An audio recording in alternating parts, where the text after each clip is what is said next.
we have a. Yeah. That's correct. So, No, let they me go didn't ahead take and it seriously. There's horrible base running start the- and horrible outfielding. Hey, there's mute. Luke. Mute. There you go.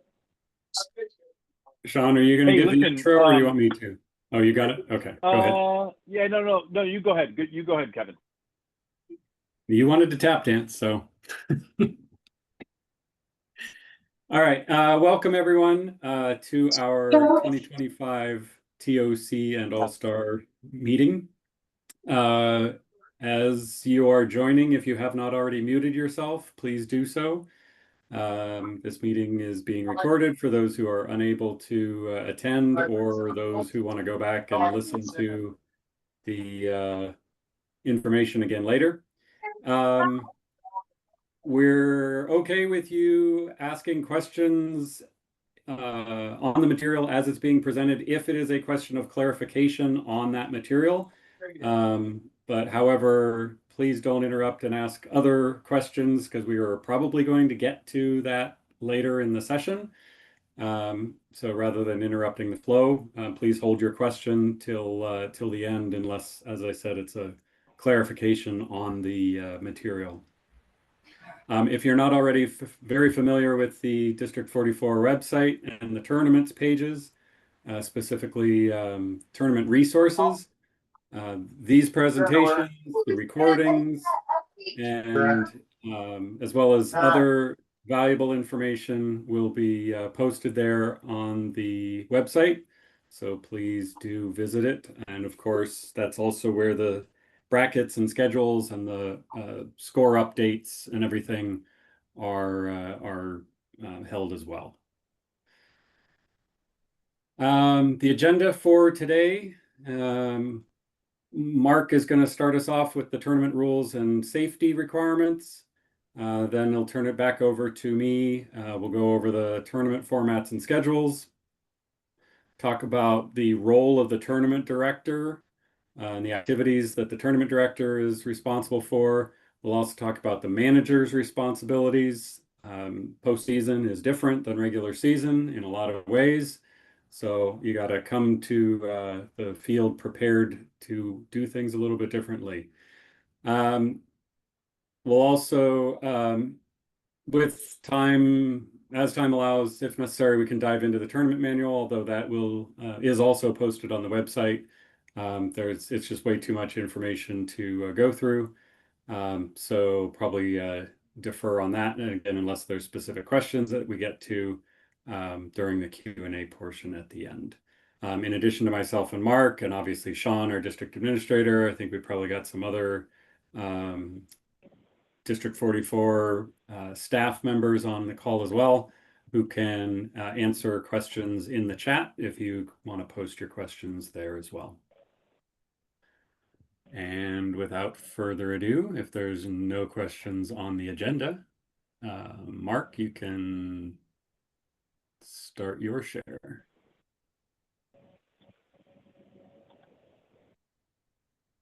all right, we're ready to share this. Let me open it up a little bigger. So for those that don't know me, my name is Mark Teagle. I'm the district umpire-in-chief for District 44, a role that I've had for many years, and would love to find a successor someday before I die. So, keep that in mind. But we're going to go through this quickly and briefly. But there's some points of emphasis for umpires, and for this part is kind of aimed at our umpires and our umpire schedulers, umpires in chief, but it's important for managers and coaches and parents to know what the umpires are going to be doing and the way the rules are going to be enforced. So in the brackets that Kevin puts out for both TOC and All-Stars, there is an umpiring assignment for every game. And especially in the early rounds of both of these tournaments, local leagues are the ones providing the umpires. So there will be a bracket there that will say ump and then the code for your league. If it says D44, then we will schedule that and work with the leagues to make sure those are covered. For the umpires, we want you to be there 30 minutes before game time, meet with your crew, and you're going to do a pre-game where you talk about coverages, responsibilities, make sure that you understand your signals and all of those kinds of things, especially if you haven't worked together before. We also want to give the announcer the names of the umpires and their positions as soon as possible so that they're ready to do that as part of the pregame announcements. Some leagues do announcements all through the year, but especially during TOC and All-Stars, it's a great thing for the coaches or for the kids to see that, hey, this is a big deal, and we're going to have those pregame announcements. Make sure you have game balls for, and we'll talk about the kinds of balls that they are acceptable for each level of play. So be ready there on the field, ready to go when the teams are being introduced, and be ready for the umpires to be introduced as well. During the plate meeting, we use the acronym LEGS, which stands for lineups, equipment, ground rules, and sportsmanship. So the lineups, you take the home team's lineup first, check it, then hand the copy to the other manager. And you're going to ask about ineligible pitchers. You're going to ask the manager, are the teams legally and properly equipped according to Little League rules? We're not doing equipment inspections anymore. It is on the manager to make sure that you have legal equipment. Then, because they're on fields that people may not have played on before, we want to make sure we know the ground rules, any overhanging trees or other situations, the home run fences, different places, all of that goes into the ground rules. And then we just want to emphasize sportsmanship and that we're going to do a great job on this game. And then we're ready to play ball. We should not be having any on the field warm-ups while that is happening. In fact, the teams can be in the dugouts, and then the home team can come out and take the field after the plate meeting is finished. After the game, umpires don't need to stick around. There's no form to sign, nothing, just the game is done, get off the field and do a post-game conference with your crew. So for TOC, Tournament of Champions, we follow regular season rules, what we used to call the Green Book, but now it's the app. But all of the regular season rules with none of the local league options chosen. So no local rules. So some leagues might have a no slash bunting rule or something like that. If it's not spelled out in the Little League rule book, then that's not going to be part of what we do in TOC. For major and minor, intermediate and junior, we have continuous batting order. So everybody there bats, and everybody, like a regular season, is going to play 2 innings on defense for mandatory play. For seniors, it's going to be bat 9, and the designated hitter is available to seniors, and there's no mandatory play at the senior level. RS balls are okay, but RST balls are okay as well. We'll need to have RST balls when we get to the international tournament or to All-Stars, but if you've got some RS or regular season balls that you want to use, that's great. And both teams should provide balls, then the tournament director can look at them and try to find ones that match and give those to the umpire. For minors during TOC, the 5-run limit is in place until the 6th inning. We cannot end in a tie. We have to have a winner. At the 6th inning, it's an open inning, and it is purely an open inning. We are not going to follow the rule that says if you bat through the lineup, the inning is over. We play until 3 outs have been made in the 6th inning or until there's a winner. For TOCs, protests go to the District 44 district administrator, who will consult with the umpire in chief or other board members on a decision. But the game cannot continue until a protest is resolved, because we can't come back the next day and finish a game. So if there is a protest situation, a legitimate, I protest the game based on a misinterpretation of this playing rule, play stops, a phone call is made, a decision is made, that decision is final, and then we play on. That's a little bit different in All-Stars, but for TOC, that is what we do. So, Kevin, anything I missed in in terms of TOC playing rules? Okay. Now, from here on out, I'm going to be talking about All-Stars, or what's called the International Tournament. This is one that goes on to the next levels, goes on to a sectional tournament, then at all levels goes on to a division tournament. At Little League age, 12-year-olds, intermediate, juniors, seniors, this international tournament goes all the way to the World Series. So if your team is fortunate enough to keep winning, that's what you can do. You can end up on bag. with that. Just a reminder, folks, if you are able to mute yourself so that you're Abel, please mute your line. I can't do it here. Sorry. Abel, Okay. please mute your line. Thank you. Thank you. All right.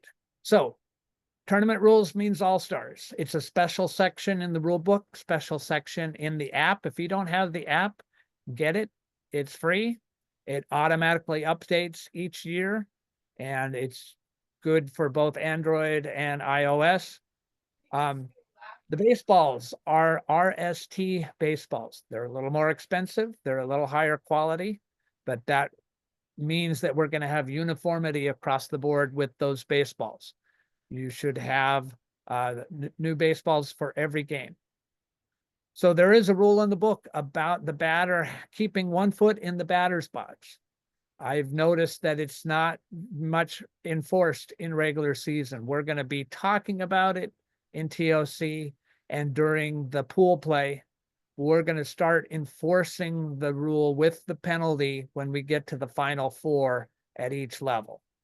So we're instructing our umpires to tell them, hey, keep a foot in the box, keep a foot in the box. But what happens when we get to the final 4 and they, after a warning, have subsequent issues not staying in the box, then a strike can be added to their count as a penalty, as a way to get that.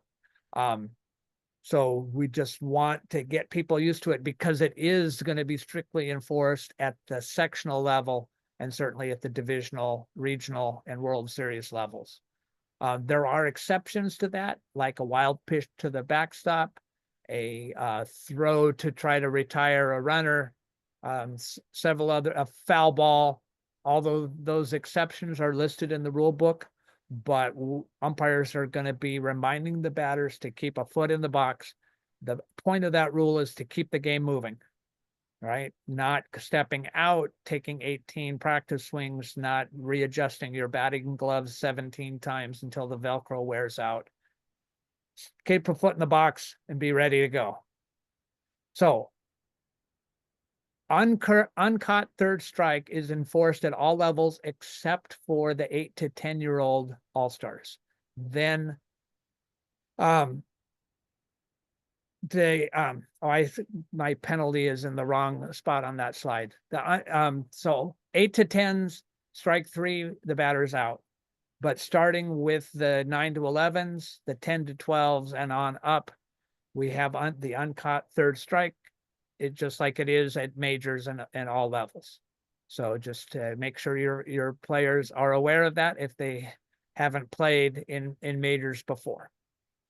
So you can have a courtesy runner if for the pitcher and or the catcher of record when there are 2 outs.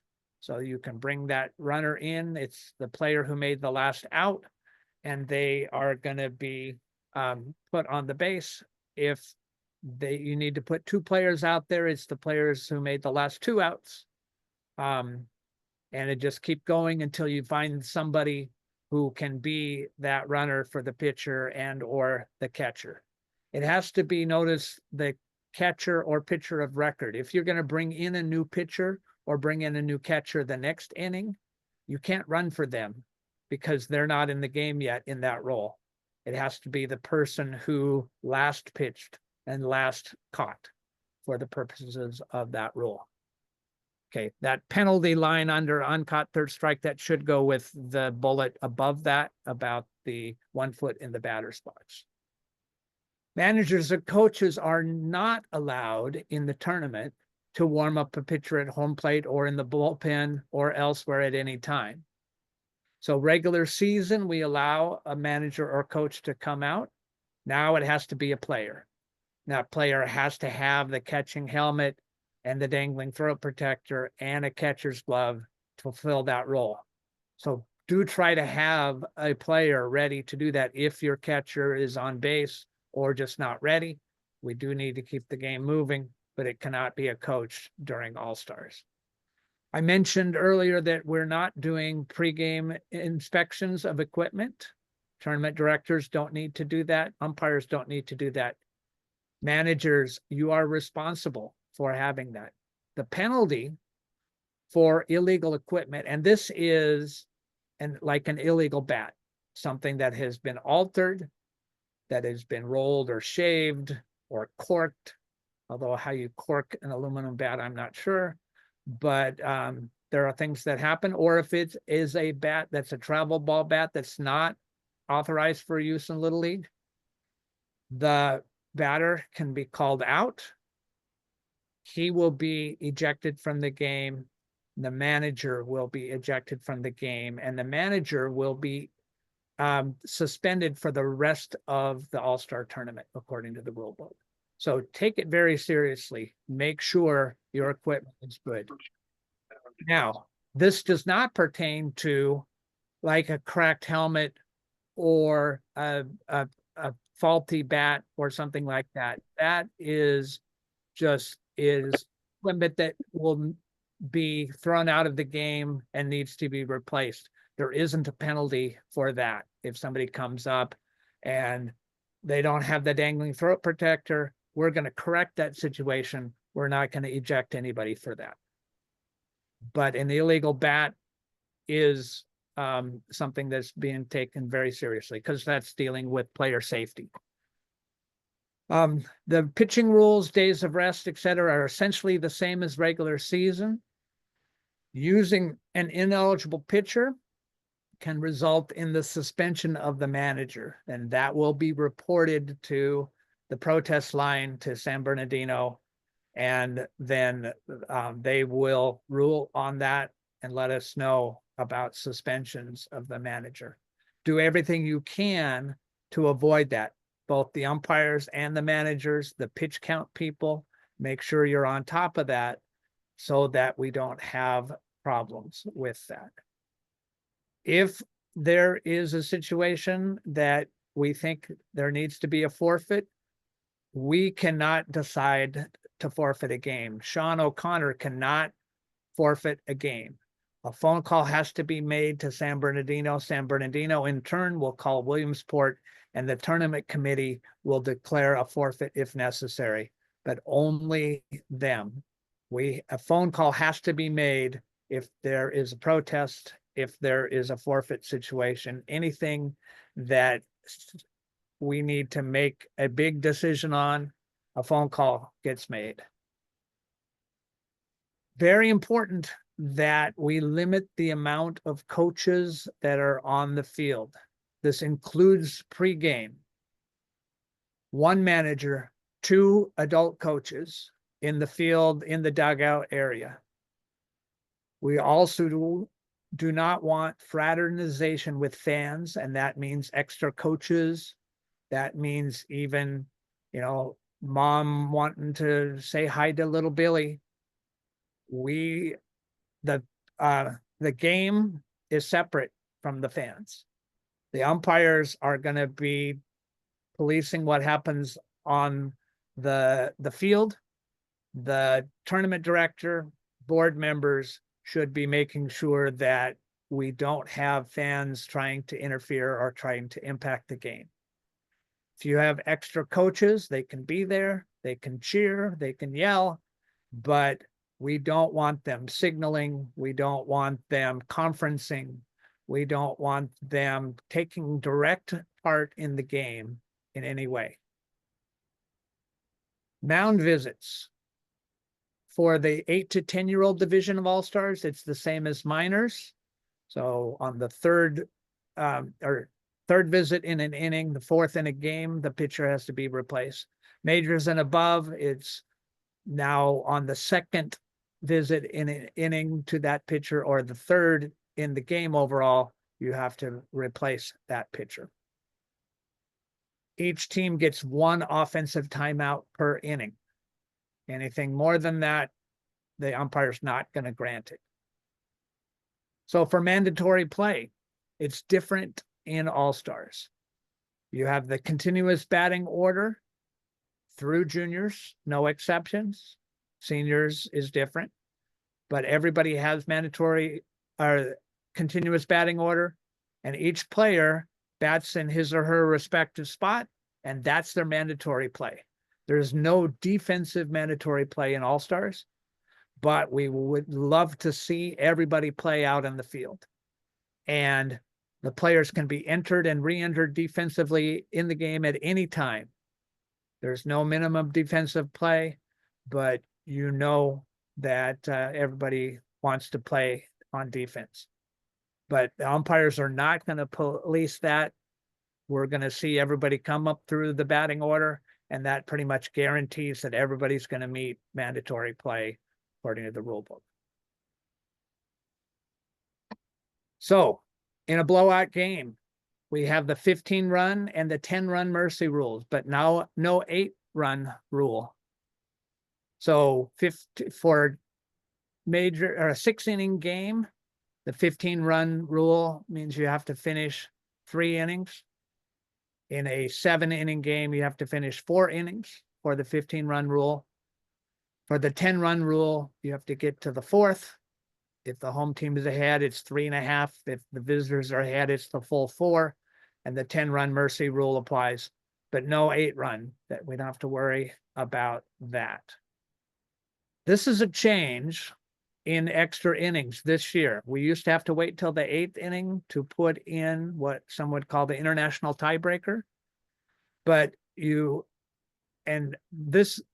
want to correct something that I put in this slide. It's not the last out, but it's whoever would be last in the batting order is the person that's put on second base at the start of extra innings. So the 7th inning in a 6-inning game, the 8th inning in a 7-inning game.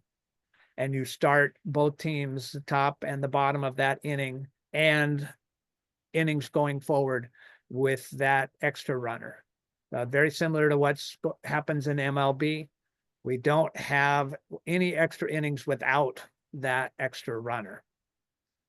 And then a note about protests. Actually, Mark, just one quick clarification. You said it's not the last out, it's the person Whoever, in the batting order above the person who's leading off the inning. Is that what you said? that's correct. The person Okay. who would, if you bat around that person, whoever is batting last, the last person. Okay. Yeah, so it's the person preceding the leadoff from that inning. And I discovered that error and didn't fix my slide.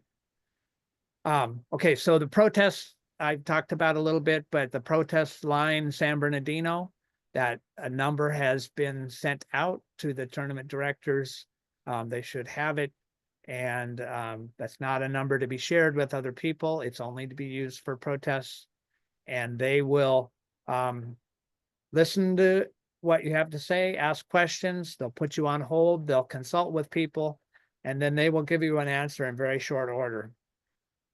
If the manager is not satisfied with what San Bernardino says, they have the right to escalate to Williamsport.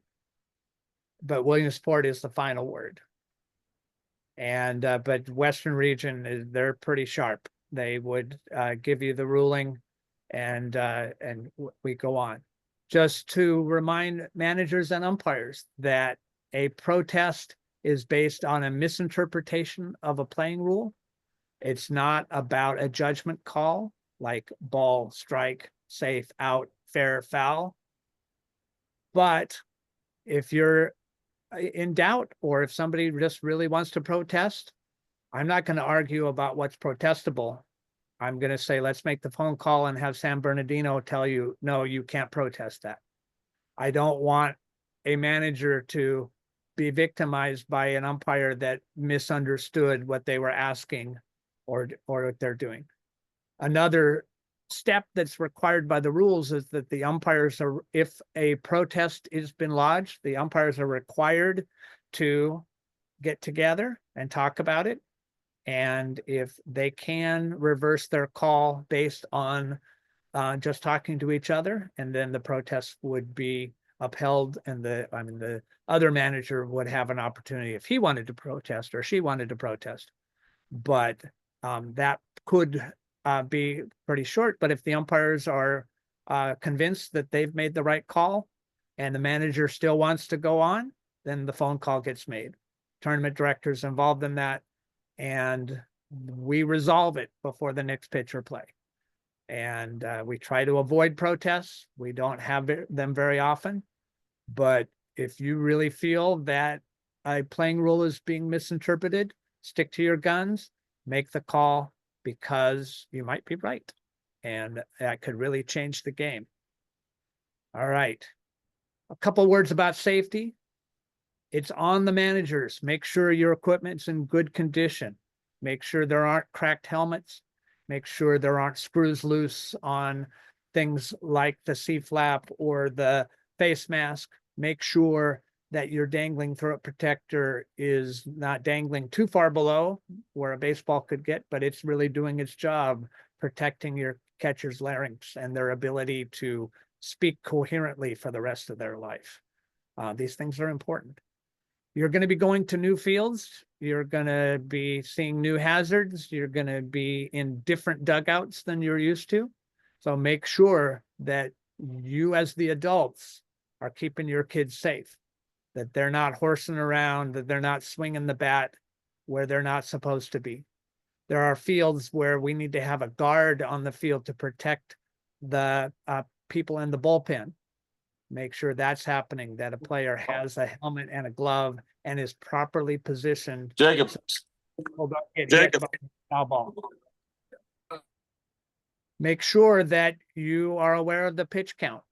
You're going to have game after game after game, and you need to be aware that you're not wearing out your pitchers, not wearing out other players. Make sure that your first aid kits are updated and that have been refilled. Make sure you can get ice from the snack shack or have the artificial ice pack. Know where the AED is on the field. Know where you can have nearly everybody has a way to call 911 in their pocket, but just be aware that that might have to happen. Just be aware of the situation, and especially on any blows to the head, that be aware of the concussion protocols, and better safe than sorry. I know a Campbell manager got hit in the head during the home run derby on Saturday. So not just players, but coaches, stuff can happen.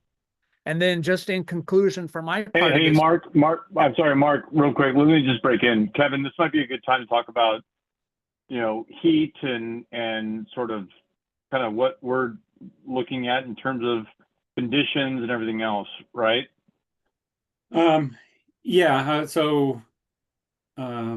Hopefully we won't be faced with extreme weather, but every year it seems like some point in the summer we get a heat wave. Just everyone obviously be aware of that with the, keeping kids hydrated. If the host league can provide ice for players, etc., Also, just from a scheduling perspective, there may be situations where at, last minute we make some scheduling decisions in the interest of player safety to adjust the start times of games. So I know that that can be an inconvenience. You've seen the bracket, you've already planned. You think that game is going to be played at 1 o'clock in the afternoon, so you've filled your calendar in the morning with other activities, and you filled your evening with other activities. If that is a very hot day, we may end up having to reschedule that game for a different time on that same day. So just be aware, schedules are always tentative, and we will, of course, put player safety ahead of convenience. So be aware of that. Yeah, this was specifically called out on Western Region's call that they hosted last Thursday that myself, Kevin, and other District 44 board members were on. Mark, you may remember 2 years ago, a District 39 umpire was working home plate of the game. We kept saying to him, hey, you need to cool down. And in the bottom of the sixth, he tapped out, and we had to get Jim Maleris to come in, and he called the last 2 outs of the game. But the safety goes across the board, right? For players, umpires, everyone else. The tournament director should be very, very in tune with what's going on during the game. And if we need to stop and take a break, let players cool down, let managers, coaches cool down. Like let's err on the side of safety is my point. Thank you. Yeah. All right. Thank you, Sean and Kevin. I have one more slide and I'm done. We'll turn it back over to Kevin. So remember that more than baseball, Little League is a leadership program, and sportsmanship, positive culture, being a good role model is more important than winning. And we want to stress that because what you do will stay with these kids forever. My Little Leaguer's 37. I remember every one of his coaches. I remember every all-star game that he played in. I remember the good ones. I remember the bad ones, and so does he. Our umpires are going to commit to giving you their best game every day. But for one team at every level, their season's going to go on. We're going to send people on to the sectional tournaments.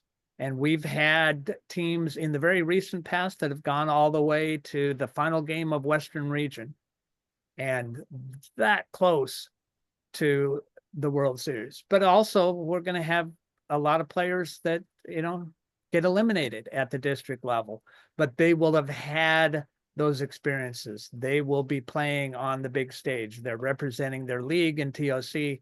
They're representing their league in All-Stars. They're proud. And just, be a part of a great thing. The Little League International Tournament is an amazing thing. It ends up on ABC TV and ESPN, all those games. And all these games are part of that. It's all one tournament. All of it feeds into that. I'm proud to be going and doing a regional tournament for Little League this year, the Senior Softball Western Region Tournament in Missoula, Montana, which then goes to a World Series. So all of these things go together. This is the biggest international sports activity for children in the world. And all of you are part of it. Our umpires, our coaches, everyone is proud to be part of that. I'll turn it back over to Kevin. I'll check for questions in the chat too. And before you turn it over to Kevin, as you check for questions, here's what I would say. Mark, you did a phenomenal job framing that up. Here's what I would say. There's a zero tolerance policy as it relates to conduct on the field and off the field. So we're going to ask the tournament directors to ensure that everyone is abiding by the Little League pledge for the adults. The umpires are in charge of everything between the fences, but zero tolerance policy for any shenanigans going inside or outside the field. That's very important. Yep. Thanks, Mark, for all you do. You're welcome. And I'll touch on it here as well. So everyone who's on this call, whether you're a league official, you're either a manager, coach, a tournament director, anyone who's there, on the field or off the field supporting this. We all have a role to play in ensuring that this is a positive experience for everyone. Fans can get rowdy, fans can get excited. Fans should not be in any way interfering with the game on the field, right? And every single one of you who's on this call here today has a role to play in ensuring that that happens. So enough said about that. All right, real quick, we'll go through what the formats and schedules for the Tournament of Champions, the various different divisions. Again, this year, returning for the second year in a row, our district level Future Stars, also known as a farm tournament, will be played out over 2 weekends. Again, just like last year, pool play on the first weekend for 2 days, and then a single elimination seeded bracket on the 21st. All of these games will be coin flip for bat first or last or choice of dugout. All of them use continuous batting order, as Mark had mentioned before. The farm tournament is coach pitch. So other than old age, there are no pitch counts. There's a whole separate document available on the website that has all of the detailed tournament rules. So these are just a couple of high points. If you are participating in that tournament, please do study all of those rules on the website. This is not a tournament of champions. It's not all stars. There's a lot of leeway in terms of how each of the leagues are choosing their teams. That can vary. That is by design. Obviously, with a jam-packed schedule, there's no time for reschedules. Any issues that are not resolved on the field with the umpires, tournament director, or league official there on site at the host leagues must call Sean, the district administrator, who determines the outcome. And all of his decisions are final. For the Tournament of Champions, this is the District 44 tournament. Each league's regular season champions advance on to the TOCs. Single elimination bracket except for juniors, which is double elimination. Again, coin flip for bat first or last or choice of dugout. Still call it the Green Book, but as Mark mentioned, regular season rules, no local league rules, continuous batting order at all levels except seniors. Pitching eligibility days of rest are to be enforced between the end of your league regular seasons and the start of TOCs, in TOCs, and between TOCs and all-stars. There may be, depending on the league, depending on the participating players, you could have a kid who is, pitching in your league championship game on the last day of the season, and then 2 days later, they move on to TOCs. We're going to be enforcing days of rest between the last regular season game and the start of TOCs. There are eligibility pitch forms that TOC teams are expected to utilize. Those forms are available on the website. Those should be tracked for all of the TOC games as you advance.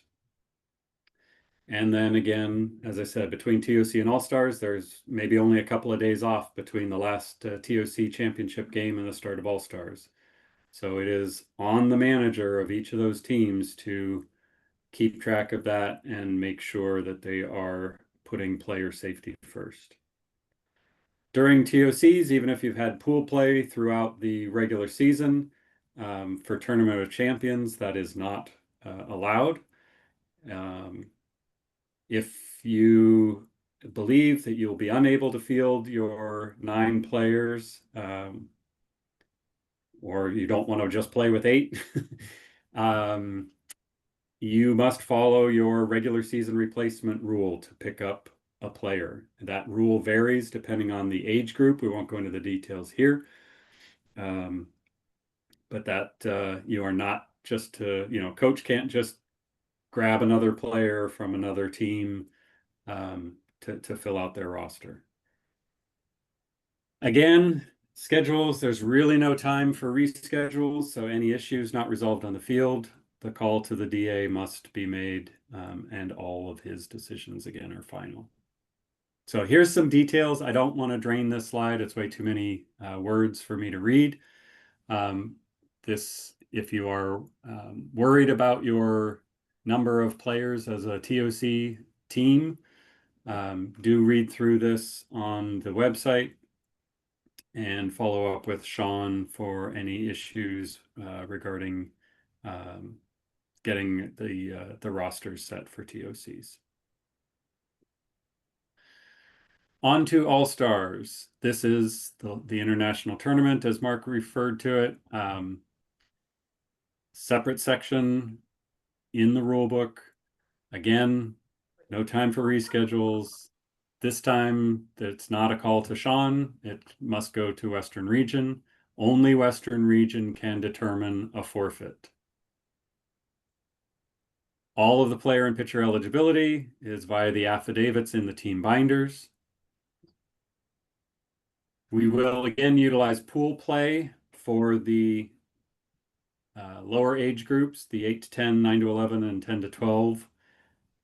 There is a separate section in the rule book that talks about how pool play is run, how the teams coming out of pool play will be ranked, and how any ties among those in terms of tiebreaker rules to determine the number of teams coming out of each pool and which teams come out of each pool.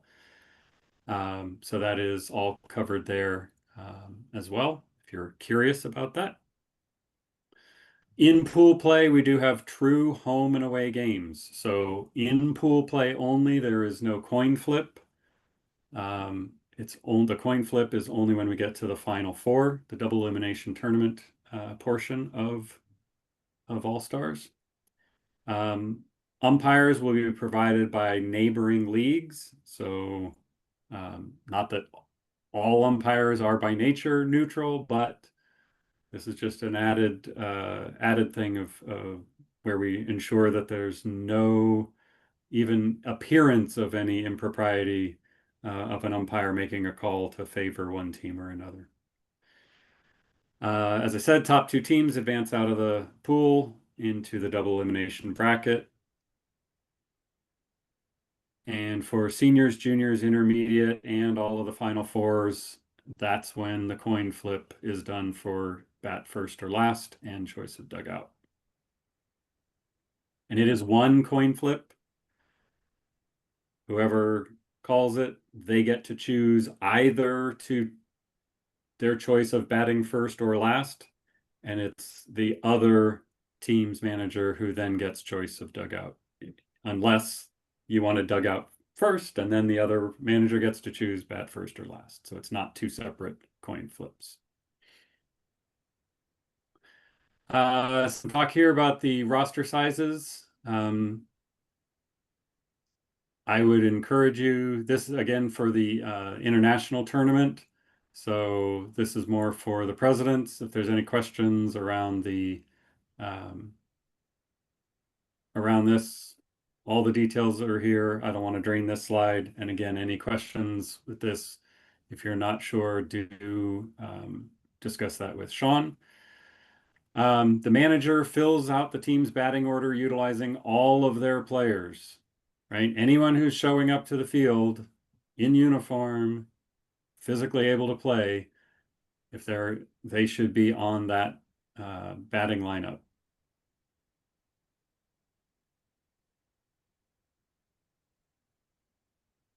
Some more details here around rosters with fewer than 12 players. Again, I don't want to read through this in the interest of time. Managers, if you're unsure, talk to your presidents. Presidents, if you're unsure, talk to Sean.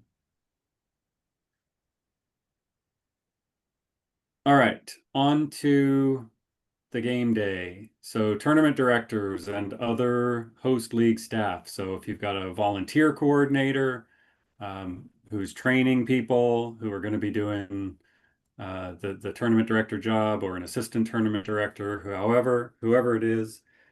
Familiarize yourself with these procedures. If you don't already have tarps around your dugouts to prevent fans from trying to talk to players, put them up for postseason. We really, as Mark said, we do want to separate out the fans from the players and the participants on the field, and a physical barrier for that will do wonders. Make the best show of your field, right? If you're hosting games on your field, you want to make them look as nice as they can, right? Sweep out the dugouts, hang up bunting, all whatever you can do to make this a more visible evidence of the special occasion that it is for the kids and everyone involved. There should be a separate designated area if you don't have a score booth. Set up a scorer's table right up next to the backstop within view of the field. Cordon that off, provide shade for the volunteers, an umbrella or easy up.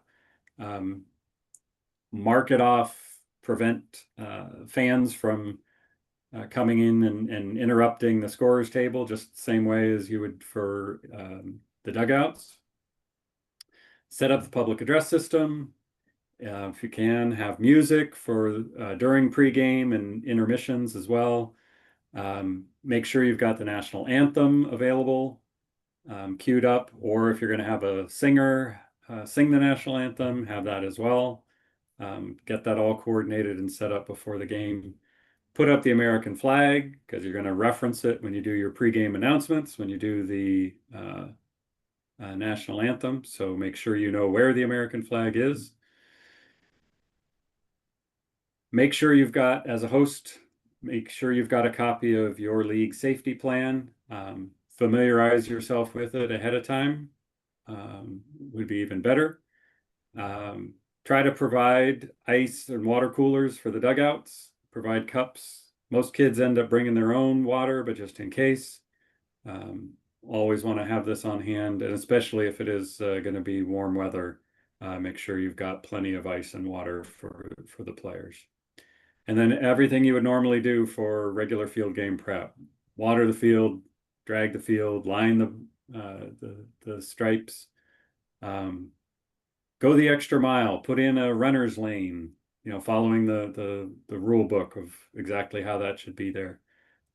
Do all of that, and especially as the weather gets hotter and hotter, your fields are probably getting dustier and dustier. It's pretty hard to overwater a field. So don't be cheap with the water. Most of your cities don't charge for or don't make you pay for the water bill. So don't make it a mud puddle, but don't be cheap on the water. Pre-game preparations for the tournament director: as the managers arrive, get them as quickly as possible to participate in the coin flip. Instruct the managers and coaches on your field safety rules for warm-ups. If you allow wiffles on your field in designated areas, make sure that they're told where those designated areas are. Make sure everything's equitable for both teams. Collect the game balls. 2 for the lower divisions, 3 is recommended for the upper divisions. If you are planning as a coach to give out home run balls to the kids, make sure you've got backups, because for every home run ball you want to give out to the player, you've got to replace that and hand that ball to the umpires. Tournament director: for your players, whether it's TOCs for the pitcher eligibility forms or for the All-Star tournament, the affidavit books, collect those from the managers. Ask each team if they have pins to exchange. Determine that process. If both are doing pins,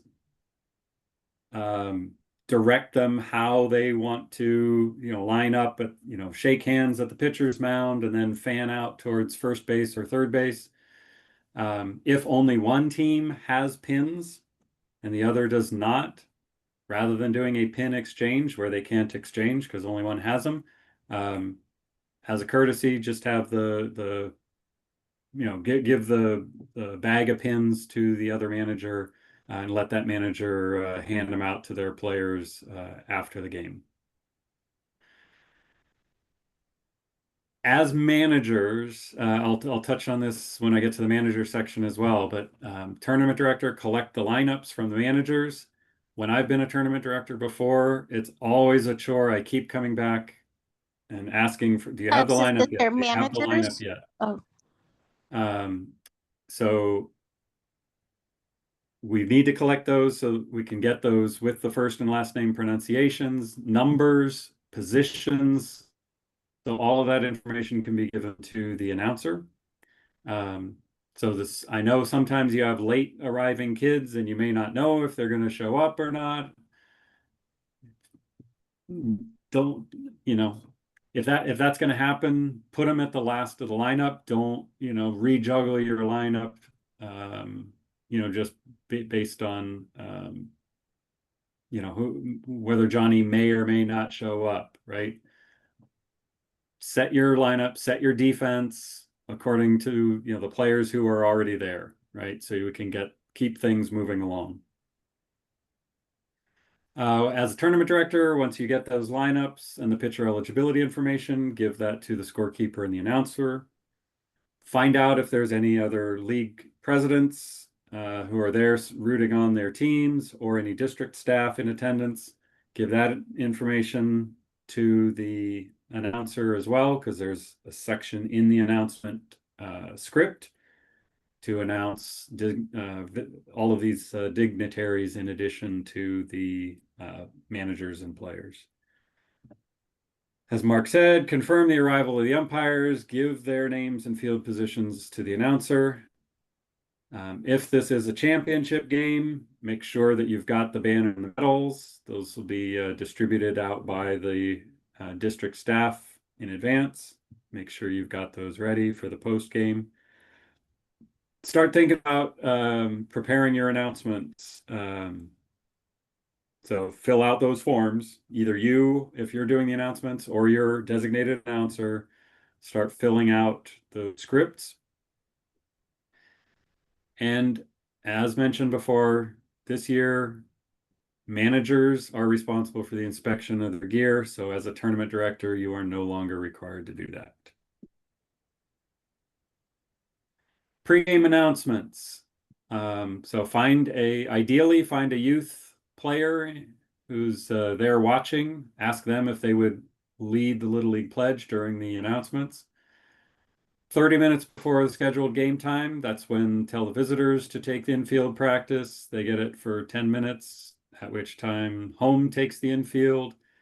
And then 10 minutes before the announced game time, that's when you send all the players and coaches back to their dugouts and you start your announcements.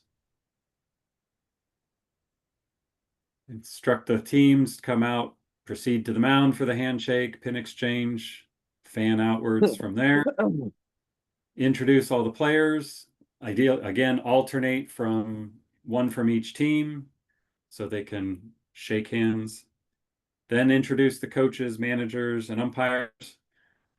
Reason why I always recommend that we introduce the coaches last instead of first is because by Little League rule, there has to be an adult in the dugout at all times with the kids.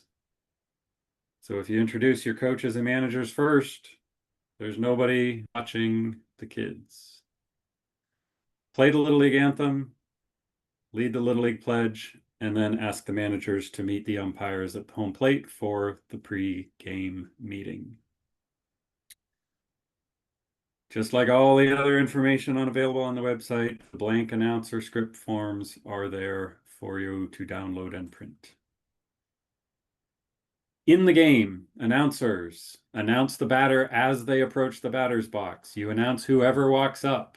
regardless of what the lineup says. It is not your job as an announcer to call out someone who's batting out of order.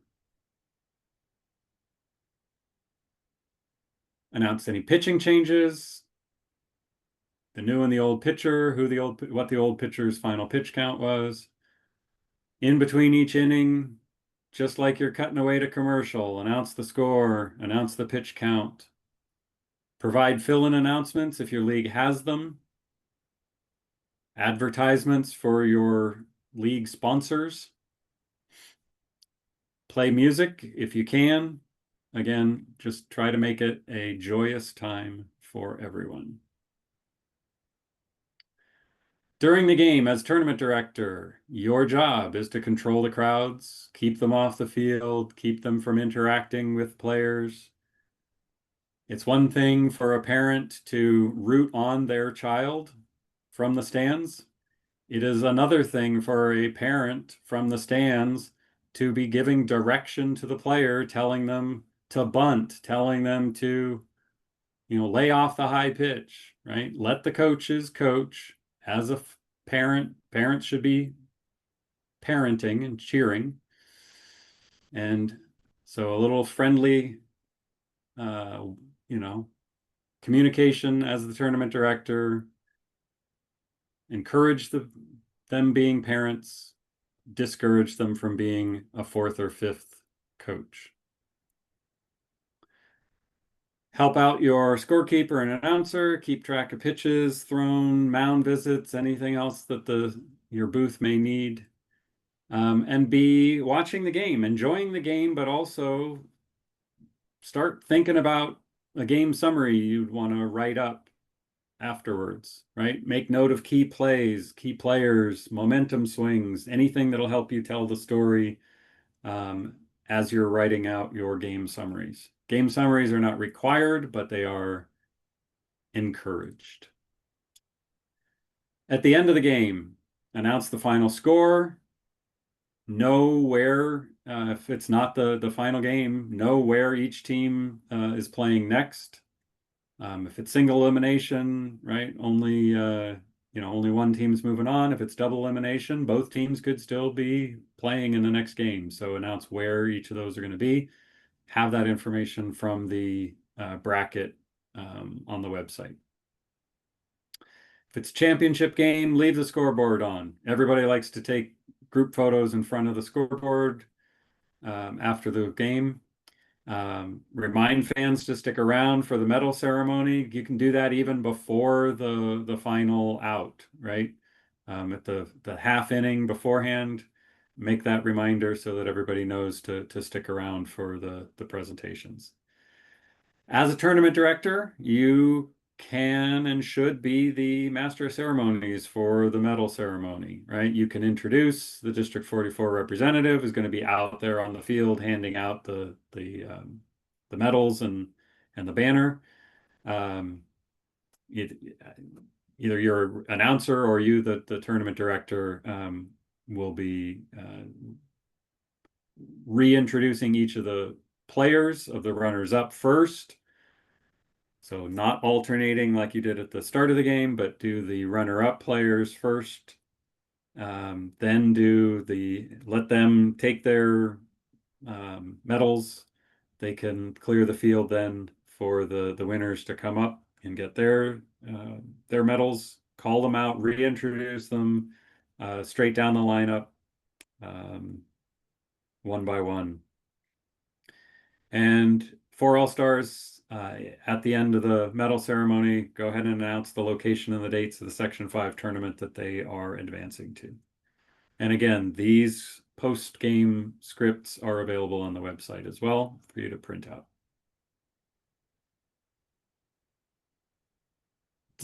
Duties for the tournament director: report the score as soon as possible, text it to me.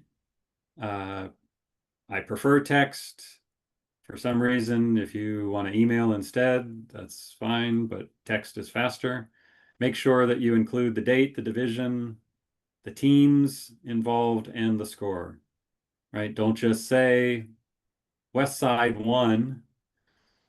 because West Side could be playing on 3 different fields, 3 different divisions on that date. So I need to know what the game is so I can update the website. Tournament director, review and sign the official scorebook. Umpire, don't ask the umpires to do it. They're already cooling off, getting the gear off. Tournament director needs to update and sign the pitching records. There's an example. We'll see here in just a second on the and return the affidavit, books, and pitcher eligibility forms to the managers, report any objections, include any objections in the game recap, and write up your game recap and email it to me. Do not text me the game recaps. It's a pain in the butt for me to have to copy and paste that out of my phone with my failing eyesight and email it to myself, pasting it into an email. So text me the score at the end, email the write-up. The write-up does not have to come right away. I will take those the next day or, whenever you can get around to it. But enough said on that. All right. And of course, clean up everything. Put away all the stuff. Rake out home plate, pitching mound, water, all your regular post-game stuff. Get the field ready for the next game. So Kevin, I'd like to interject something with Mark Teagle. So when people play at division or regional tournaments, in addition to doing the Little League Players Pledge, they also do the Parent Volunteer Pledge. And we've talked at our district board meetings about adding a recommendation to also do the Parent Volunteer Pledge. It's on the back of the printed rule book. It's in the app. You should be able to find it, but get a copy of both of those, because there are important value statements that come out of that Parent Volunteer Pledge. Things like respect and call of the umpire. That's my favorite line. But we want to reinforce that because that's a big part of the culture of Little League.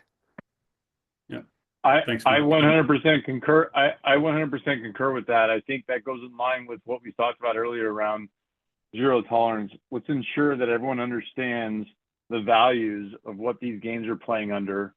And I think, to Mark's point, that parent pledge, that volunteer pledge is huge.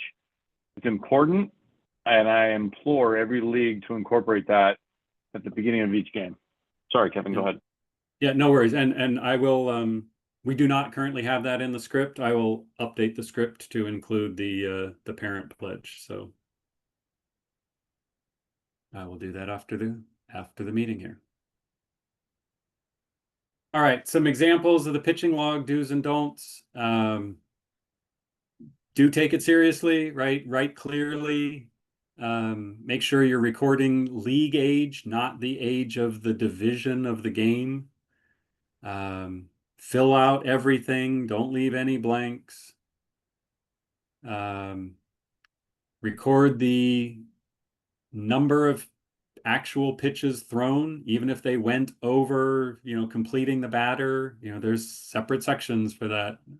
So record the total number of pitches thrown. And if you make a mistake, scratch it out and rewrite it on the new line. We don't want to have any questions of whether that was right or wrong, or somebody turned a 1 into a 0. And if you're signing it, sign it. Don't just squiggle. We got to have traceability to know who actually signed this off, and make sure that, nobody's going and just rewriting everything on their own and lying about it later. Not that anyone would do that, but. Game recaps. Again, this is not a requirement, but it's strongly encouraged. I include this one as an example. I'm not going to read it, but this is an example of a great write-up, not just because it mentions my son and the wonderful job that he did, but I thought I wrote up a good summary of this game to give to the president of my league when I was coaching, and then I read this one, and this one was 10 times better than mine. So my son still has this was then actually picked up and printed in the Sunnyvale Sun newspaper, and my son has still to this day has that copy of the Sunnyvale Sun hanging on his wall. So it's a big deal for the kids, right? All right, managers and coaches, your responsibilities. A lot of this you've heard about already, so we'll go fairly quickly, right? Get there early, at least an hour before game time. If you cannot, as the manager, get there, designate one of your coaches as an authorized person to do the coin flip, right? Do that an hour before game time, because that's when, once you know which dugout, then and only then can kids put their gear in the right dugout. We don't want to have somebody getting their stuff unloaded in one dugout only to find out that they got to move their stuff to the other dugout after the coin flip. Follow the TD's instructions regarding safety, where you can warm up. Deliver your binders or the all-star or the pitcher eligibility form for TOCs to the tournament director. Give them the balls. Let them know if you've got pins. Have those pins ready. Know where they are. Provide the tournament director or the announcer with a clearly written lineup. Don't scribble. Make sure that they can read. No kid wants to have their name mispronounced 5 times in a game every time they come up to bat. Again, as a manager, it is your responsibility to check the equipment. Do it before each game, not just before the first game of the tournament and assume that everything's good. Check it before every game. Something might have broken in the last inning of the last game. If you've got kids who are also playing travel ball and they have one bag that they carry wherever they go, tell them leave the travel ball stuff at home. Don't let it accidentally get added into the bat rack and then somebody grabs it. Ooh, this bat looks cool. I want to try this one. May sound silly. Teach your players how to shake hands with their right hand while they have the pin in their left hand. Make that pin exchange go smoothly. During the game, show respect for the game. Represent your league in the best possible way. That's in how you interact with your players, with your other coaches, with the opposing coaches, and also how you interact or hopefully don't interact with the fans. But if the fans are detracting from the game, they're your families. You should try to keep them in line, let them know their excitement is welcome, their interference is not. At the end of the game, make sure your kids come out for the post-game handshake, high five, fist bump, salute your fans, thank them, patronize the snack shack. These host leagues are, you are guests on their field. Most of them have snack shacks. These are money-making opportunities for the leagues. We share and share alike. Don't bring outside team snacks. Make use of the snack shacks. Many of the snack shacks will have specials specifically for the kids. You can buy tickets that are good for, a drink and a hot dog or something else. So you can find that out before the game as well. Make use of that, please. Don't forget to collect your signed affidavits or pitching eligibility forms before you leave the field and look them over. Mistakes do happen. So if you see something in the form before you leave, get the tournament director to correct it. Once you leave the field, it's going to be virtually impossible to make any corrections. All-Star Manager specifically, you will have your affidavit binder. It's prepared by your league president, signed by the district administrator. You carry this with you to all games. Give it to the tournament director. It contains all of the information listed here. Make sure you have it. If you show up to a field and try to play an all-star game without having it, you will be sent back home to go get it. Kevin, can I make one comment here? Yep. Yeah, so back on the last slide, there you go. Remember, we've got the Regulation 2 rule in effect today, right? So as presidents and player agents are going through and registering and building affidavits, remember that there's going to be a checkbox. We've had some leagues that have registered players and it automatically assigns a school. Well, that school may no longer be valid for said player. So you have to go back in and maybe re-enter that player manually. Okay. For some players that are playing in that league that have a younger sibling between the ages of Little League age 4 through 7, there's a checkbox. So just pay attention because there's some intricacies in building the affidavit that are a bit different this year. If you have any issues, please email us at District 44 or to me directly, and then I will provide you with some information as it relates to Sports Connect if you need assistance. Okay? All right. Thanks, Sean. All right. Lots of resources available both at the Little League website as well as on our district website. All of the information here, these presentations, Mark's and my presentations here were posted there.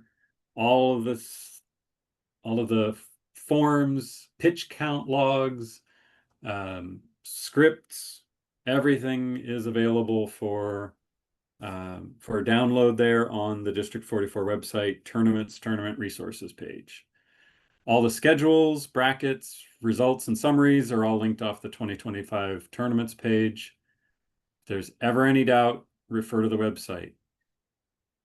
All schedules are subject to change, so don't think you can just print out the schedules now and that they will always, that the games are always going to be played exactly as they're scheduled right now. So things do change.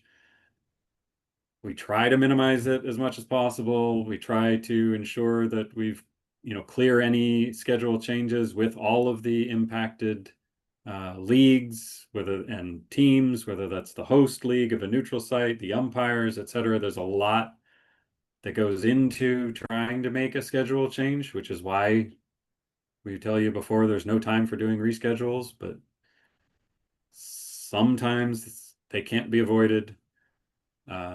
So the website is always the source of truth for that. You can always refer to it at any time. That's it for the presentation portion. I haven't been watching the chat as I've been talking, so I think some questions may have already been asked and answered there. But if there's any other lingering questions, anything that we did not cover that you have a question about and would like to ask, now is the time. I have a question. This is Jim Kramer from Westside Little League. Hey, Jim. So if I have a player on my team that is injured, he has a broken arm and most likely will be out most of June, but I still want him to take part in the All-Star, everything.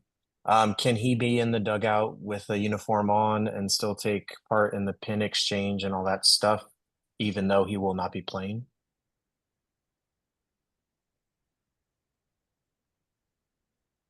The answer to that is yes, as long as it's clearly spelled out to both the tournament director and the umpires that he is not going to be participating in the game. Okay, very good. Thank you.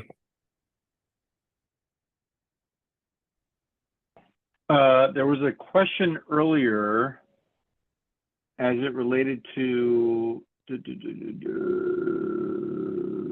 don't know if Steve Carumpus is still on the line, but he asked about please elaborate on DH rule, which there is no such thing.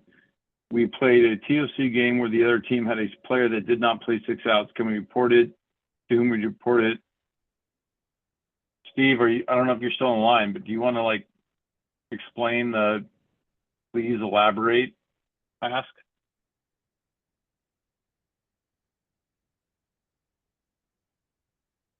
No? Yeah, Okay. no, so the question So- is, I wanted you to elaborate if a player doesn't play 6 outs in the field, plays in the game, and doesn't play the 6 out, the mandatory 6 out, what's the outcome of that? I wanted you to elaborate on that.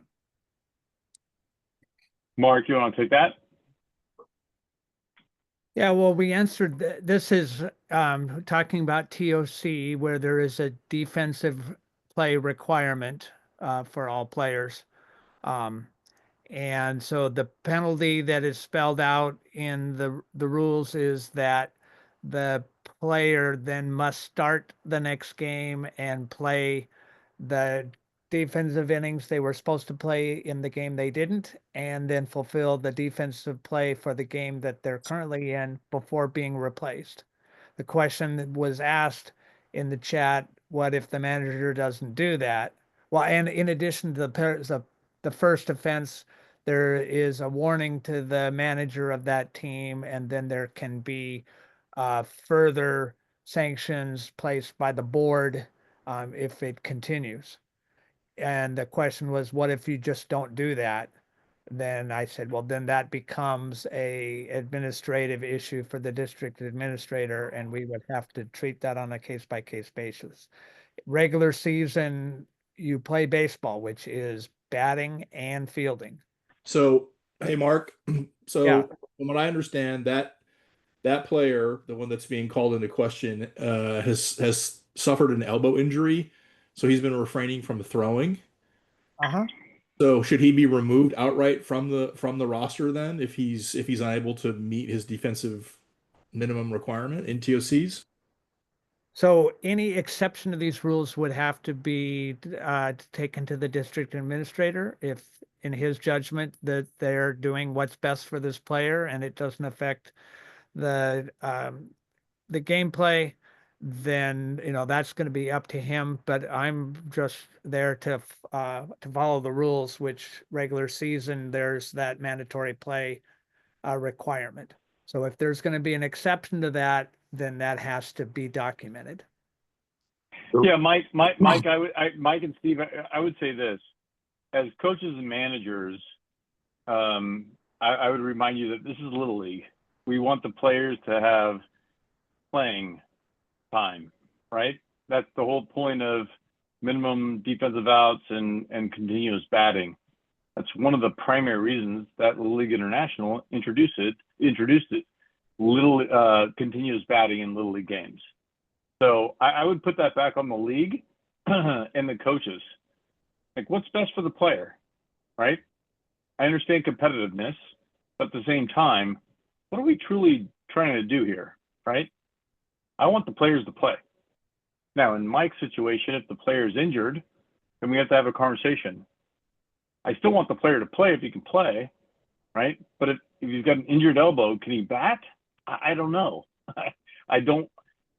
These are 10, 11, 12 players, right? 13, 14, 15 players, 15, 16 and seniors, right? You want to go and do all this for a Little League game? Or do you want to watch your son and daughters play in high school and beyond, ideally? I kind of agree with that. I agree with that, Sean, and that's been kind of a theme, over the last couple of years of pushing these kids that shouldn't be pushed in something that could affect them for the rest of their lives. And so that's why we bring it up, and I appreciate those comments. Right. So I think the judgment from what I understand that our manager took was that because of his elbow problem, they are refraining from having him throw. It's not affecting his ability to hit. That was the approach that was taken. They felt that it was the the child felt he could hit, but throwing has become an issue for his elbow, so that's why he was placed in that It state. did appear too that it affected his hitting as well, Mike, and he did it for 2 games in a row. And that, to me, not following the rules, the rules 2 games in a row doesn't seem right. And just fair to that. Yeah, I'll take it up with Sean, Steve, because I'm not going to debate you on. You don't have to debate me. I just think it's a little league rule, and I think that you should follow the rules. And I don't think you should put kids at risk like this. We can definitely take this offline. Thank you for the lecture, Steve. You're welcome, Yeah, Mike. we'll take this off. Yeah, we'll take this offline, right? I think everyone on this call has the best interest for our players. And the parents obviously have a big say in this. I do not know the situation we're in. Is there any other questions that would like to be asked live before we adjourn? By the way, thank you, Mark Teagle, Kevin Kelly. For those of you who don't know, Mark Teagle is, and I think all of you know this, has been involved with District 44 for many, many years. He mentioned it in passing. He is going to represent District 44 in Little League International in a very important softball tournament up in Missoula, Montana, and the winner advances to the Softball World Series. So, Mark, thank you for all you do. Thank you to all the red shirts and all you've done for baseball. Kevin Kelly is, I call him the Wizard of Oz. He is the man behind the curtain. He schedules and he does what he does out of his own goodness of his heart. These gentlemen do not have children in any league at this point. And I am almost to the point where I have to bribe them to stay a part of Little League Baseball. But I want to thank you both for everything you've done. And I want to thank everybody on this call for caring as much as you do for Little League Baseball and aligning back to the parent pledge and the player pledge, because I think that's what we're all trying to do here is keep players playing Little League Baseball when there's so many other choices in this world today. Does anybody else have any questions or comments before we adjourn?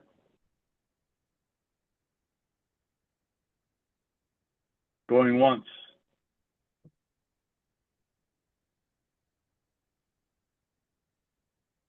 Twice.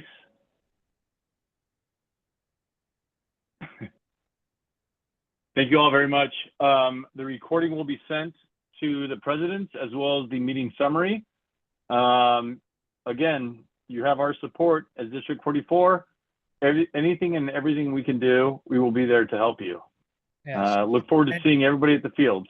Oh, And Kevin will be posting the recording on the District 44 tournament tab, like he did last year. So, Albert Tang has a question. Go ahead, Albert. Hey, thank you, Sean, and thank you, Mark. Question. I noticed on one of the slides it said mandatory 12 people. What happens if what is the policy of how do you, if someone is sick or and do they need a doctor's note to get to you, or hey, the previous game they got injured, we show up with 11. How does that work? Thank you. Yeah. Good question. Last year we tried to do a transparency policy of, hey, this is going on. Send me an email. I would send a reply back, and you would put it in your binder. Listen, Little League International knows that things happen. So if you show up with 11, you show up with 10, and you've got an injured player or a player is gone, it is what it is. Your binder should have, ideally, 12 to 14 players, right, listed. But to your question, Albert, there's no repercussions. However, if somehow, some way an email is sent and it's like, this manager told this player to stay home, or this family, like, we don't want to be put in that position, right? So let's just make sure everything's on the up and up. If the player's sick, understood. Player got hurt, fully understand, right? It's the other shenanigans we don't want to deal with. Does that make sense, Albert?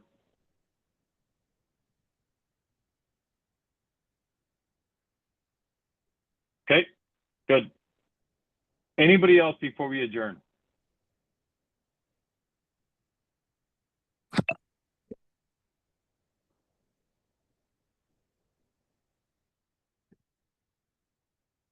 Thank you all very much for all you do. Thank you very much for all your volunteerism. Thank you for helping us continue this thing that we all love and hold dear to our hearts, which is called Little League Baseball. Thank you. Have a good night. We'll see you on the fields. Thank you. Thanks.